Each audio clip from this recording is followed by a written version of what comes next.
ఒక రోజు ఒక జింక దాహం వేసి నీటి కోసం అడవంతా తిరుగుతూ ఉంది. అలా తిరుగుతుండగా దానికి ఒక నది కనిపిస్తుంది. ఆ నదిలో నీళ్లు తాగుదామని వెళ్లిన జింకకి ఒక పక్క ఒక వేటగాడు కనిపిస్తాడు.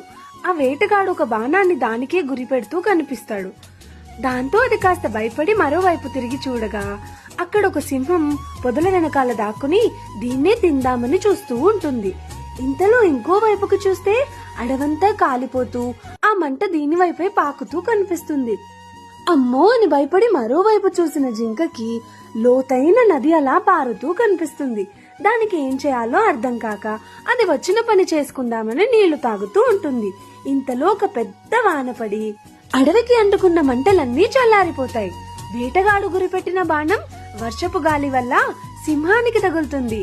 సింహం కోపంగా వేటగాడి వెనకాల పరిగెడుతూ వెళ్తుంది. 4 వైపులా అంత కష్టం ముంచుకొచ్చిన జింకకి ఒక్కసారి అన్ని మాయమైపోతాయి. మన లైఫ్ లో కూడా అంతే. ఒక్కొక్కసారి ఎంతో కష్టంలో ఎంతో ఊబిలో ఇరుకుపోయామని భయపడుతూ బాధపడుతూ ఉంటాం. కానీ మన పని మనం చేసుకుంటూ పోతే ఆ సృష్టి, ఆ దైవమే అన్నిటినీ మాయం చేస్తుంది. ఆపదలే ఆగకుండా పారిపోతాయి. నీ పని నువ్వు సరైన పద్ధతిలో చేయి. ఏ కష్టం వచ్చినా పైవాడే చూసుకుంటాడు. జాగ్రత్త.